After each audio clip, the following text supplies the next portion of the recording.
GABA-Chat, el podcast que recorre el camino hacia la paternidad con honestidad y sin tabúes. Me llamo Tiffen y te doy la bienvenida.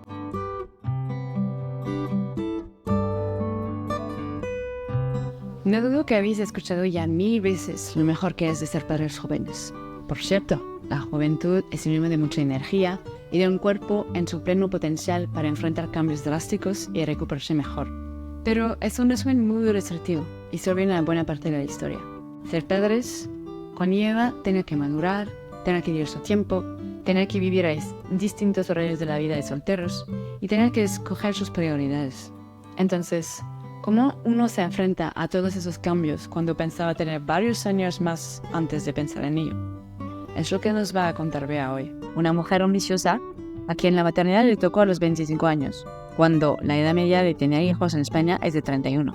Nos comparte su lado de lo que significa ser padres jóvenes, de no tener el tiempo de aprovechar unos años de casados, de tener que madurar mucho más rápido que su entorno amical, de tener angustia al impacto de su carrera profesional cuando es una parte importante de quién eres, y de enfrentarse a la realidad que no todo el entorno amical tiene la empatía esperada.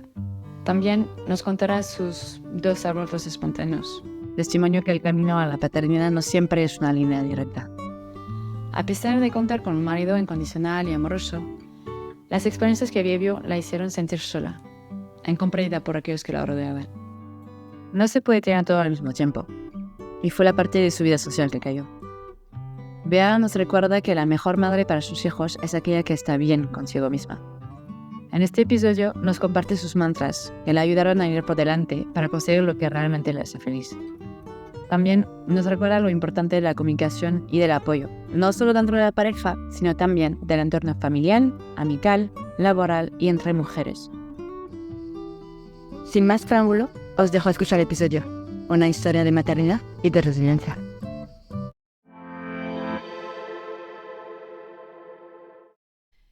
Buenos días, Bea. Hola a ti. Muchísimas gracias por confiar en mí y en contarme tu historia.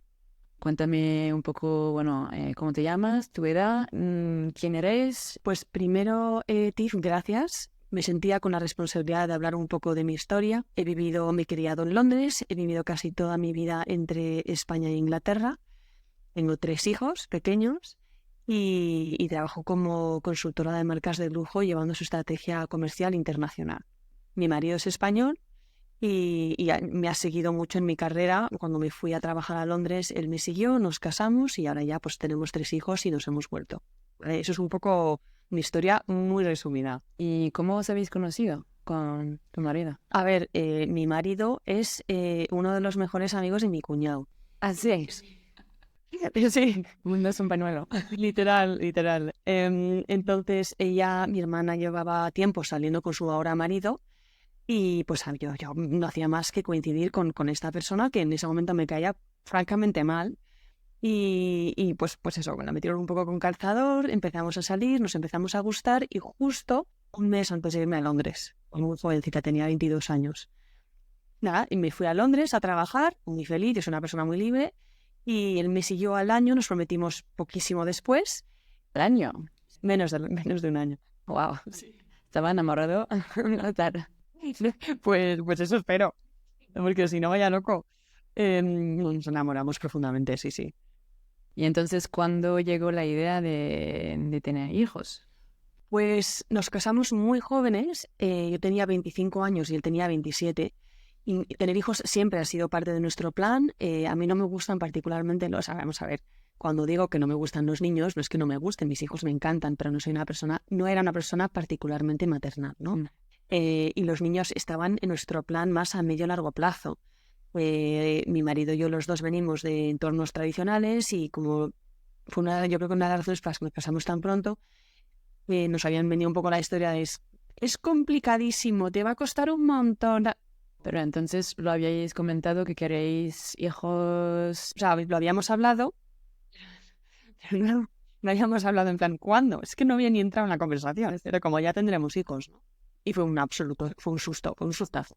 Porque al final llegó mucho más temprano que pensabas. Sí, yo quería a lo mejor empezar a tener hijos con 28 o 29 y me quedé embarazada con 25.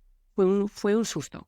¿Cómo te has dado cuenta? Entonces, porque habíais dejado la contracepción. No. Así que fue sorpresa. Fue sorpresa, pues una intimidad, pero nos casamos, nos fuimos tuvimos una luna de miel muy cortita porque yo me tenía que ir a Nueva York a la Semana de la Moda. Viajaba muchísimo, en mi carrera he viajado mucho. Me fui a Nueva York, volví, tuve otro viaje a Suiza y acabando el viaje llegué pues con unas ganas de ver a mi marido tremendas y me acuerdo que estaba acabando las reglas, es que era como, esto no va a ser. Y ahí pues eso, pues hubo fiesta y a los 2 meses tuvimos en agosto nuestra luna de miel. Claro, la oficial. La oficial, ¿no? Vamos a la India, todo maravilloso y yo hinchada, con ganas de vomitar, llena de granos, encontrándome fatal. Por supuesto no quería ni que me tocase un pelo, no quería ni beber un vino. Y eso me acuerdo que me decía, o sea, me han vendido la GUR, me he casado con esta y 2 meses después está insoportable, no hay quien la aguante, no, esta se la devuelvo a su madre. La devuelvo a su madre. No, imagínate, ponte en situación. Y yo me encontraba fatal. Y al final del viaje, fueron 2 semanas, me sienta y me dice, oye, tienes que hacerte un test. Entonces me hice el test ahí en Mumbai y salí positivo con una casa. No, y en ese momento no sabíamos qué hacer. Pero ¿cómo habéis reaccionado entonces? Yo me eché a llorar. No, me eché a llorar, me eché a llorar. Vamos a ver, es muy difícil de explicar la sensación porque era un desconocimiento total. Sí. En ese momento tenía miedo, no por la responsabilidad de tener un hijo, sino por miedo a que eso afectase mi carrera profesional. Tenía 25 años, había luchado mucho, me encantaba mi trabajo y tenía muchísimo miedo que tener un bebé iba a como perjudicar esa trayectoria. No tanto del hecho de ser madre y de... No, eso en ese momento, pues la madurez que procede con 25 años no te da pie a pensar en esas cosas. Bueno, y además no lo habías pensado, así que... Y sabía dónde me metía, clarísimamente. ¿Cómo fue el embarazo? Me encontré bastante mal. Es verdad que yo era muy joven, entonces la parte física súper bien. Por supuesto tuve una buena tripa, pero no engordé mucho. Yo con los embarazos tampoco he engordado mucho. Y es más encontrarse mal. Y luego ya con el segundo y el tercero, el cuerpo sufre mucho más. Pues porque sí, porque está todo más estirado y está todo más sufrido. Pero con el primero yo me sentía como un titán. O sea, yo creo que con mi hijo mayor corría 5 kilómetros hasta los 6 meses. Y muy bien, y de hecho mi médico, que es súper laissez-faire, me decía, si te encuentras bien, o sea, tu cuerpo te va a ir marcando las pautas y tú tienes que un poco con cabeza sin hacerte daño, porque ir midiendo, y me acuerdo que le hice caso y salió todo fenomenal. Y entonces luego, como el parto, como fue natural, pues pasé mi embarazo, me trasladé a España, cogí la baja, y el día en mi due date, salí, me puse unas zapatillas de deporte, salí de casa y en ese momento estaba ubicada en Plaza Castilla, más o menos, ¿no? Y me puse a andar hasta Cibeles. ¿De Plaza Castilla a Cibeles? Sí, embarazada de 40 semanas. Así que tú querías que salía ese día, ¿no? Sí, yo ya estaba harta. Yo había dicho, hoy es tu due date, llegas tarde, hoy sales. Entonces me puse a andar por la mañana y ya cuando llegué a Cibeles, que eran como las 4 de la tarde, me empezó a doler todo. Entonces llamé a mi marido y venme a buscar, que yo no lo sé, no me encuentro bien. Y claro, yo para que no me echase la bronca, dije, no, es que las zapatillas me están haciendo daño. Vamos, entonces, venga, pues te lleva al Corte Inglés y te compramos otras. Entonces me lleva al Corte Inglés, yo que me dolía todo. O sea, pero las zapatillas de deporte te iban a solucionar la vida. Claro, pero claro, yo no le decía que me dolía todo. O sea, yo le decía, me duelen los pies, me tengo que sentar. Y me encuentro con una amiga de mi suegra. Y esta señora me mira y me dice, tienes una cara de parir. Y efectivamente esa tarde a sangrar, nos fuimos al hospital y me dijeron, venga, ya esto tiene pinta. Y no me dolía, o sea, la tripa, las contracciones las sentía, pero no me dolían todavía. Llego al hospital, me ingresan, me pongo de parto, o sea, me dan un poquito de oxitocina, me quedo dormida porque me funciona la epidural, y nada, y ya está. Y a las 3 horas me vienen y me dicen, uy, que ya está. Empujo 2 veces y sale el niño. Pues así que es parto súper rápido. Me plantan una morsa de 4 kilos encima, que mi marido y yo nos quedamos mirándole diciendo, ¿de dónde has salido? Me lo ponen encima en plan, como un atún. Claro, nos quedamos... De hecho, cuando me sacaron del paritorio, venían las enfermeras a verle, porque decían, este niño es imposible que sea tan grande, ¿no? Y nada, yo... Y ha salido naturalmente. Y así de fácil... Sí, bueno, tuve muchísimo desgarro. Es que me recuerdo empujar 2 veces, es que el momento que me pusieron bien para empujar, ya el bebé había nacido. ¿Era un desgarro o te han hecho un... No, desgarré. Fue tan rápido, o lo hicieron muy mal. Entonces, tuve 14 puntos en varias direcciones y la recuperación luego fue salvaje.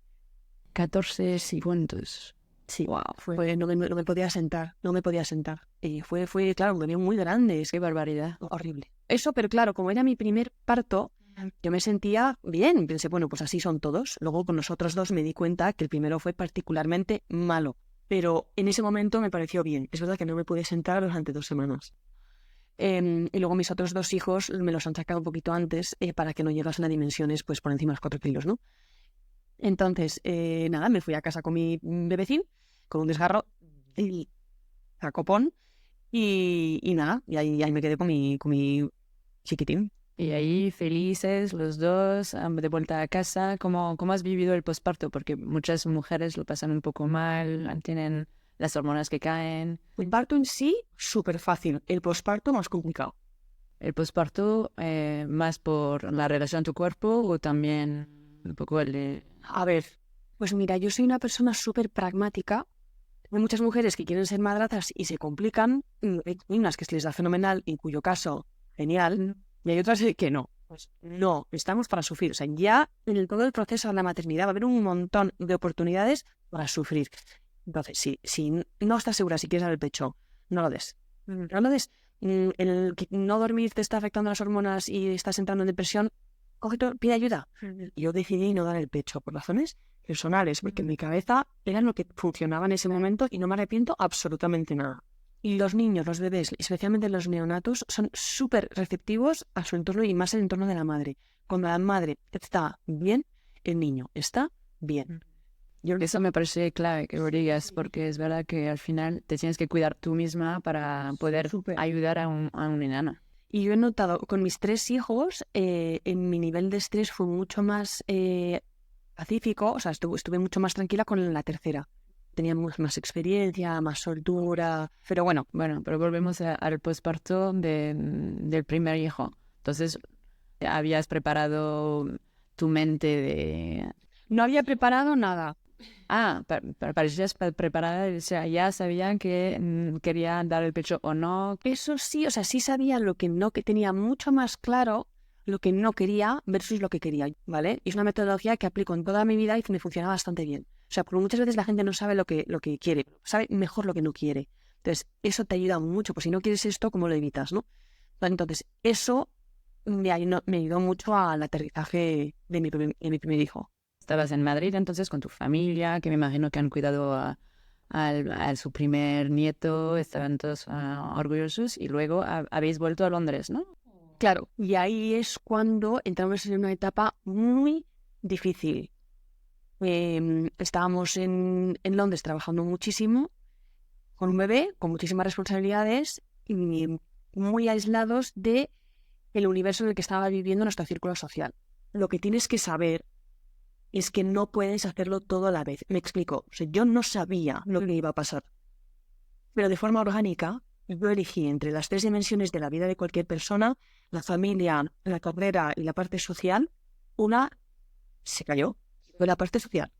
Yo tuve 7 años, desde el embarazo más o menos. Un embarazo, o sea, 6 años sin casi ver amigas. O sea, las amigas que venían a mi plan, que iban conmigo al parque a las 10 de la mañana un sábado, que venían a casa a cenar, Pero en ese aspecto era la gente que nos aceptaba con el pack que éramos. La gente de nuestro entorno era incapaces, no tenían ningún tipo de interés en empatizar con mi situación y la situación de mi marido. Incluso a mi marido no le costó mucho con el primer hijo darse cuenta que era padre.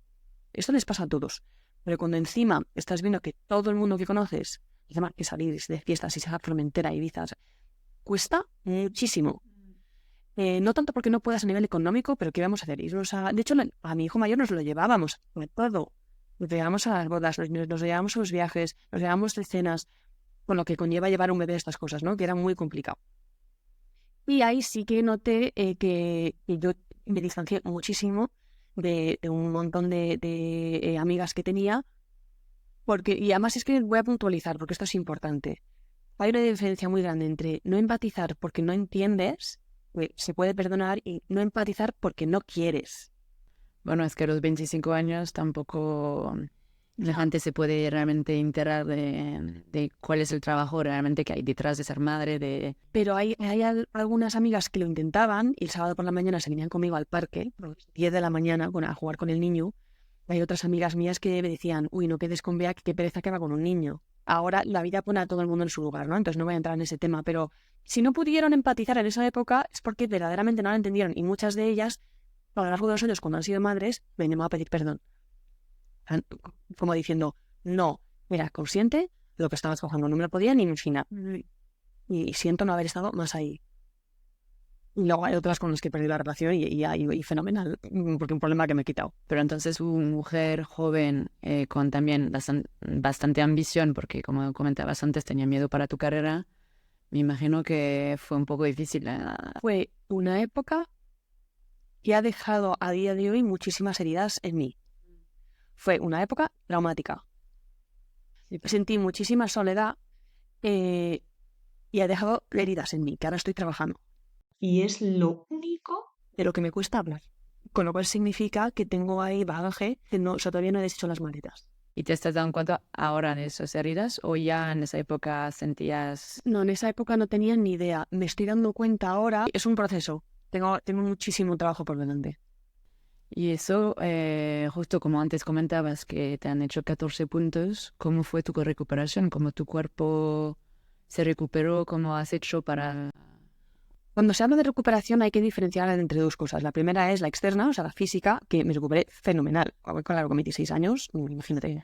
Yo era muy deportista, sigo siendo muy deportista, entonces eso ayuda muchísimo. Y luego la recuperación, digamos, la cicatrización, las heridas, eso se recupera en un par de semanas, ¿no? Pero el suelo pélvico y todo el estiramiento de la piel, eso no. O sea, el tema genital es más complejo. Especialmente después de mi primer parto, sufrió mucho ese tema. Porque todo cambia. Sí. Entonces todo se estira mucho o se rompe. Entonces en recuperación, como no es visible, es muy difícil. Salvo, o sea, yo después le expliqué a muchas amigas mías cosas que podían hacer o cosas que no tenían que hacer para intentar evitar el daño. Pero eso que te cambia. O sea, te cambia para el resto de tu vida. ¿Pero te cambia en qué sentido? ¿En relaciones sexuales con tu marido? Sensaciones. Pero también tu día a día de, no sé, ir al baño. Gracias a Dios, no. O sea, yo he podido ir al baño y controlar la orina. Pero tengo amigas que no. Durante muchísimos años no pude aguantar el tampón. Y eso fue uno de mis primeros shocks. Después, cuando volví a tener relaciones, fue una catástrofe. No me dolía. O sea, no es que ni me dolía ni no me dolía. No sentía nada. Nada. Nada de nada. ¿Y nadie te había comentado eso de que había que hacer una reeducación, rehabilitación del...? Es que era muy jovencita y no sabía lo que tenía, que te dicen, haz ejercicios hipopresivos. No sabes lo que es un ejercicio hipopresivo. Es un proceso de aprendizaje. Luego ya yo he ido avisando a mis amigas. ¿No vas a ver un médico específico que te explica cómo hacer esa recuperación? Nada, me lo había comentado muy por encima, pero como que era muy tema tabú, yo tenía un ginecólogo que era hombre, tampoco me hablaba de este tema. Y hubo un momento que le cogí a mi marido y le dije, vamos a acabar divorciados porque no funciona. No siento nada. Pero yo espero que tampoco, yo creo que él tampoco sentía nada. ¿Sabes? Que no puedo entender cómo me puede sentir. O sea, tú tienes ciertas necesidades, yo también, las mías no se están cubriendo. Así que o hacemos algo o esto no funciona. Pero a esa época tú no tenías idea de que no eran algo normal, ¿no? Yo me di cuenta enseguida. Fui a ver a un médico, era muy vocal sobre lo que me estaba pasando. Que es bueno porque es muy difícil por muchas mujeres de hablar de lo que le está pasando y de pensar que quizás no es normal. Yo fui súper vocal. Además, yo fui muy vocal incluso con mi pareja. Le dije, como esto sigue así, tú y yo no vamos a durar mucho tiempo porque esto no funciona. No sé. Sí. Es verdad que con tiempo y con muchísimo deporte mejora. Pero no me mejoró bien hasta que no tuve a mi segundo hijo, que empecé a hacer los ejercicios bien. Y yo creo que en el segundo hijo, que me hicieron una mini episiotomía, la hicieron súper bien. Un maestro que yo creo que me hizo una mini reconstrucción y me acabé mejor después del segundo que después del primero. Entonces, eso fue un shock.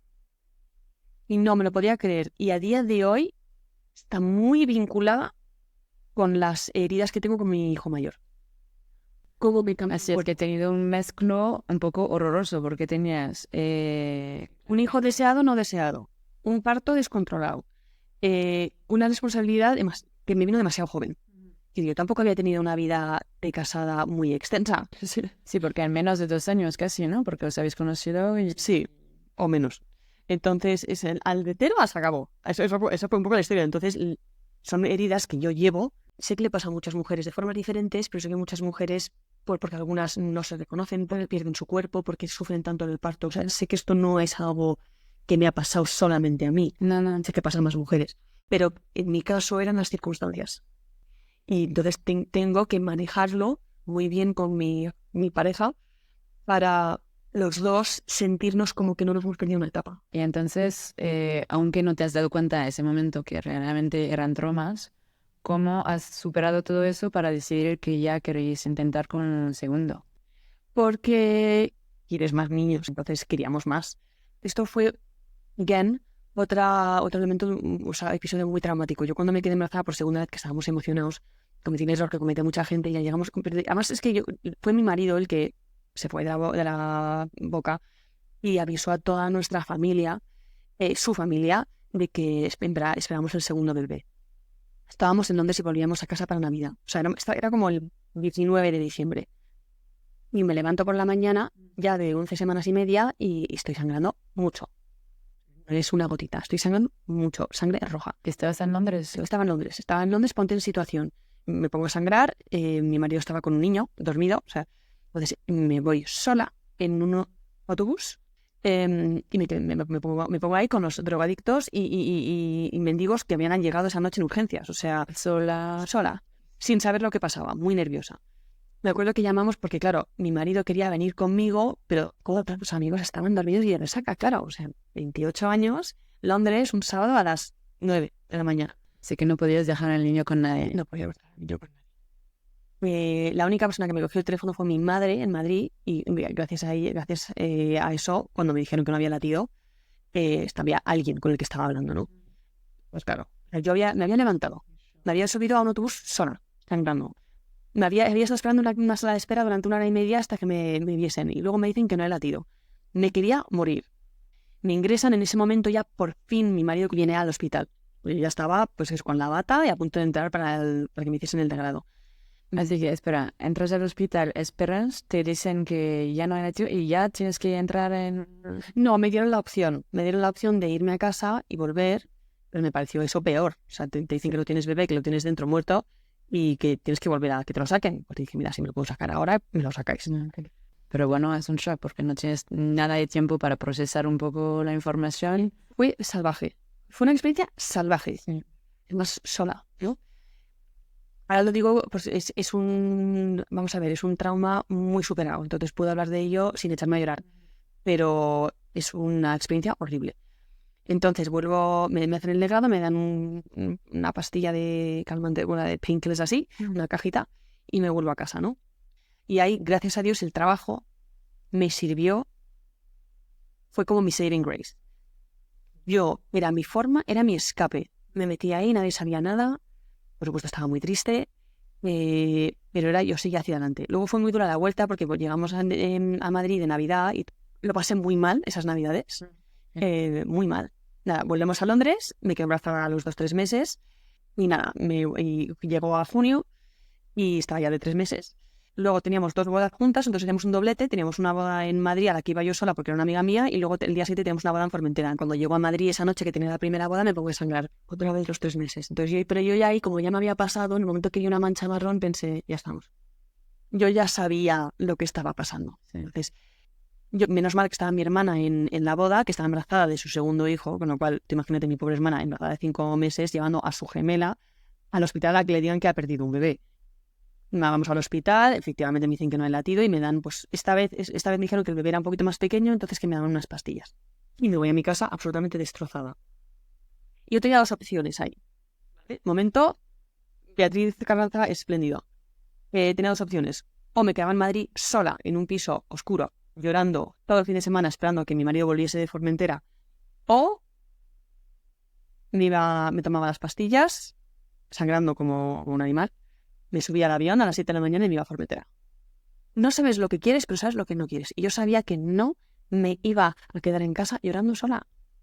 Y me fui llorando y sangrando. Para esa gente que haya sufrido un aborto ya un pelín más avanzado, o sea, notas los bolondrones, ¿no? Salir. Y me acuerdo que lo perdí en el avión. Me fui al baño, porque claro, no me dejaban, no te puedes poner tampones, entonces tienes que estar cambiando de la compresa cada hora. Y me acuerdo que fui al avión y noté cómo salió todo. Y yo llorando. Entonces se lo comuniqué a todos mis amigos, todos sabían que yo iba a estar un poco rara y un poco como de mal humor y triste. Y mi marido hizo lo que pudo y lo intentó. Yo creo que esta vez ya lo hizo un poco mejor. Dices que lo ha hecho un poco mejor porque entonces el primer aborto no se enteró mucho de lo que estaba pasando. No se enteró, yo creo que con el primero vio cómo me afectó a mí, lo que sufrí y un poco porque la mujer siente el luto. Sí. Verdaderamente lo sientes, ¿no? O sea, es una experiencia hipertraumática. Ya con el segundo estábamos preparados. Y yo creo que ya el grupo de amigas con el que fui le prepararon un poquito más. Okay. O sea, yo creo que ya cuando lo dijo y le vio la reacción de todo el mundo, se dio cuenta en plan, es algo más serio, ¿no? Y lo hizo mejor. ¿Y mentalmente has hecho algo? Porque son 2 episodios muy, muy, muy duros para una mujer. ¿Has hecho que no has hablado con nadie o Lo llevé sola. lo has puesto como en una caja y ya?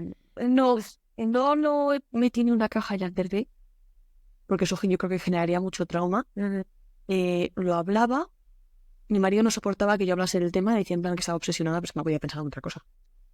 Yo no podía pensar. Él tampoco, no puedo echarle. Él tenía 29 años. O sea, era un bebé. Entonces no empatizó nada con... Poco, empatizó poco. Ah, sí. Sí, mi marido empatizó poco. Pero él no tenía tripas, tenía estaba un poco Sí, hinchada. pero Pero, es mucho más difícil. claro, es muy complicado y estar con una mujer que está siempre deprimida por el mismo tema es muy difícil. ¿Y habéis podido tener un poco una explicación del por qué? ¿Qué pasó? Ya me ha pasado 2 veces. ¿Qué me está pasando? Me hicieron un montón de pruebas y la mayoría eran no concluyentes. Sí que me dijeron que tenía un gen que es muy propenso a la alta coagulación. Pero ahí se quedó porque ya me había quedado embarazada. Entonces me dijeron, bueno, como ya te has quedado embarazada y no podemos hacer más pruebas porque no tiene ningún tipo de sentido, vamos a dar progesterona a pincho y ya está. Entonces yo aguanté los 3 meses, no viajé. Y entonces este problema de coagulación es el hecho de subirte en un avión da más problema de coagulación y entonces... Generalmente cuando te subes a un avión se te espesa un poco la sangre. Entonces cuando a los bebés muy pequeños, los embarazos, todos los embarazos, pero especialmente los embarazos pocos meses, si el bebé tiene latido, se les espesa la sangre y le dan infarto. Porque no aguanta. Y era cada vez que me subía a un vuelo de 2 o 3 meses, al feto le daban microinfartos, ¿no? Porque mi sangre se espesaba y el feto pues no podía. Pero le pasa a la gente con ataques al corazón y tal. O sea, hay mucha gente que se toma aspirinas o pastillas para subirse a aviones. Son muy sutiles los cambios, pero a veces, especialmente en aviones de larga duración. Y entonces decides, no me muevo. No me muevo. O sea, a mí el pánico de poder perder a otro bebé es que me paralizaba. Pues nada, al final mi hijo segundo nació muy bien, nació en el COVID, pero vamos, que fue un embarazo bastante bueno. Nació en COVID. ¿Cómo lo has vivido eso? ¿Estabas asustada del hecho de estar embarazada con COVID? Porque al final decían por las teles, por todos lados, que los más a riesgo del virus eran las embarazadas, los que tenían ya problemas de salud. Pues mira, ojos que no ven, corazón que no siente. No tenían miedo porque no sabía cómo me iba a afectar. Al final no me afectó. ¿De cuánto estabas embarazada cuando...? Soy de 8 meses. Ah, sí que estás al final. Sí, súper al final, gracias a Dios. El bebé ya, vamos, que sí, que a mi hijo iban a hacer bien. Entonces, a mí me mandan a París, pleno COVID. Y yo, ahí sí que me da un poquito de miedo, pero no por mi salud, sino porque todo el mundo estaba como, tenía mucho pánico, ¿no? En Milán, con la Semana de la Moda, explota el COVID, cierran la ciudad, empiezan a sacar a la gente de la ciudad en hospitales satélite.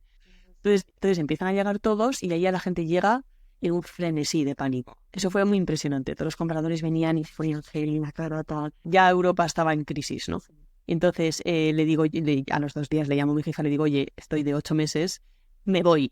Más lo dije en plan, no le pregunté, en plan, me voy a España y trabajo en remoto. Voy a tener el niño, no me quedo aquí. Entonces me dice, bueno, vale, pues ¿estás segura? Y yo sí, estoy segura.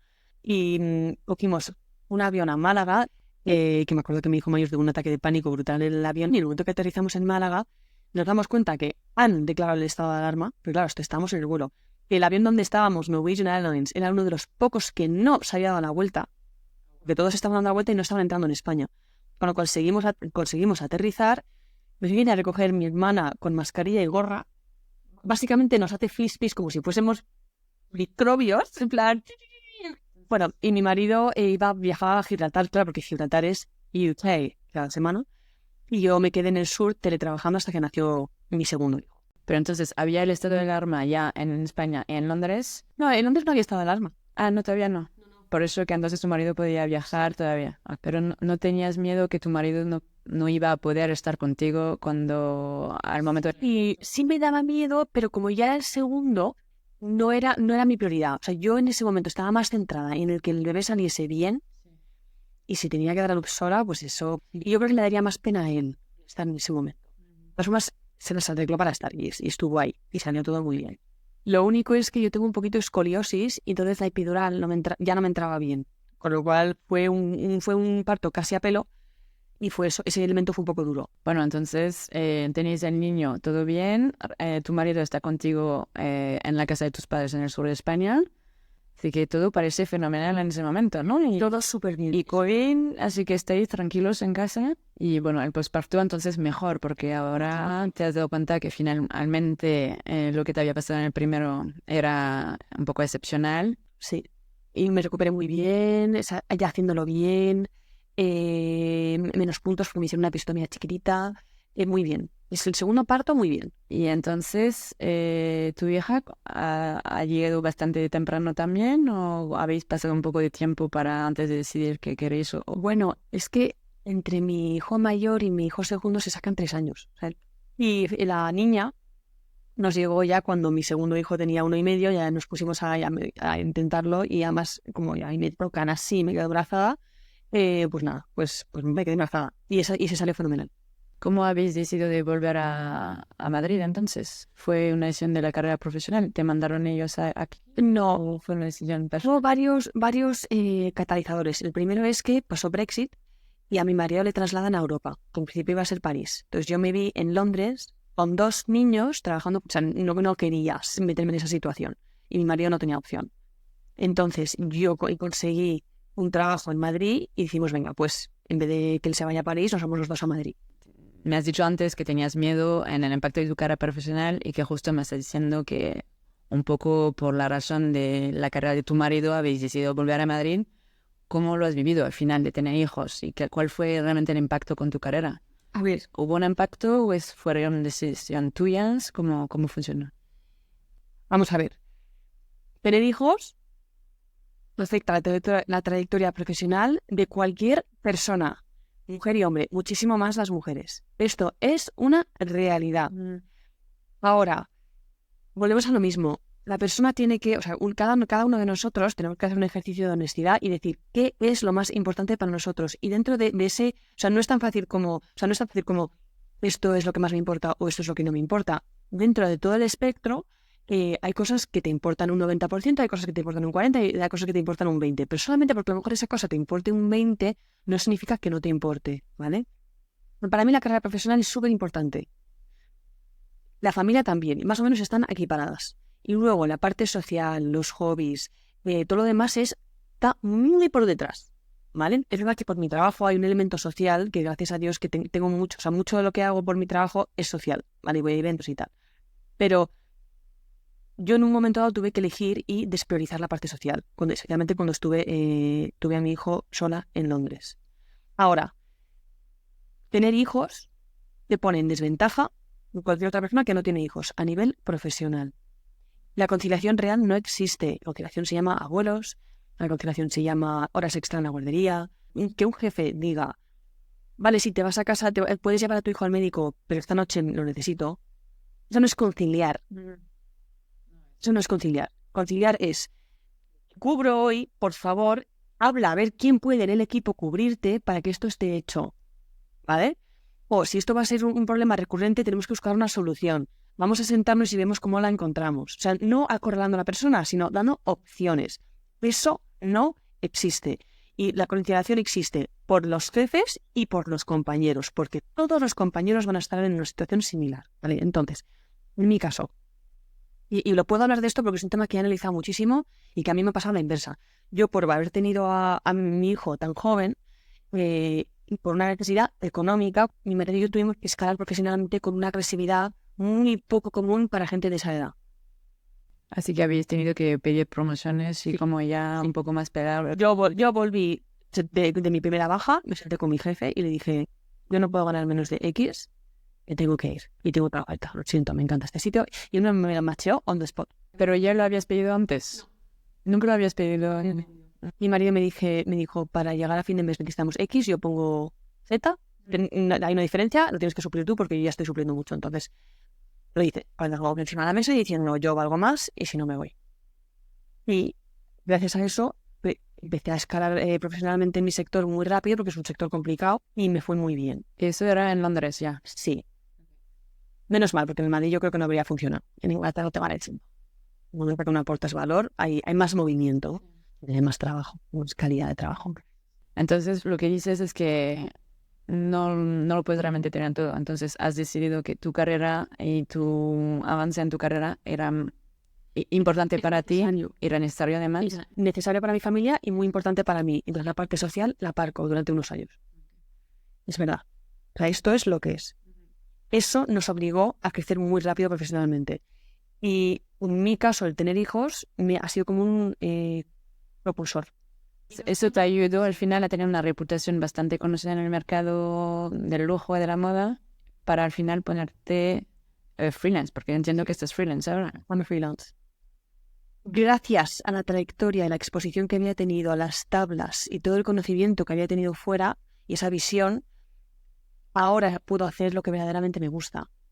Pero por encima de todo, y esto no es egoísmo, es entender qué necesito yo para ser feliz. Si yo estoy con mis hijos todo el día y estoy amargada, pongo en riesgo mi relación matrimonial, mi relación con mis hijos y mi relación profesional. Pero si yo mantengo una relación profesional que estoy feliz, todos los demás, el tiempo que paso con mis hijos, yo soy muy feliz, aunque sea poco. El tiempo que paso con mi marido, soy muy feliz y tengo muchas ganas de estar con él, aunque sea poco tiempo. El tiempo que estoy con mis amigas, soy muy feliz, porque aunque tengo poco tiempo, es mi tiempo con ellas. Sí, al final es un poco lo que dices antes también, que al final, si la madre está bien, al final está bien para todos los demás, para su marido, para los niños, para sus amigas. Y aquí voy a decir algo un poquito más complejo. Las mujeres se critican entre ellas mucho, no pasa tanto en los hombres. O sea, en eso tenemos que aprender de los hombres en su sencillez. Si un tío le va súper bien, en vez de decir en plan este que se ha creído tal, dicen, voy a hablar con él, a ver si me puede dar algún tipo, si me puede presentar a alguien para que me eche un cable, ¿no? Porque si le va tan bien, será porque le está haciendo algo bien, ¿no? Esa es una mentalidad masculina. Las mujeres es al revés, es que se habrá creído, está tal, no sé qué. Y eso es absoluta y totalmente tóxico. Entonces, es que de verdad, en esta vida no se puede juzgar. O sea, al final hay que entender qué es lo que a uno le llena y si tú tienes eso cubierto, lo demás sale natural. Las mujeres tienen que informarse, tienen que ser más libres y tenemos que empezar a ayudarnos, comunicando. Y solamente, o sea, si hay una que está sufriendo, hay que enaltecerla para que hable del tema. De verdad, somos muchísimo más fuertes juntas y cuando nos apoyamos entre todas. Y eso es un mensaje que yo creo que tenemos que implantar en las nuevas generaciones. Me acabo de marcar un, ¿cómo es? Miss Universe speech. And a piece of the world. Let's go. Eso.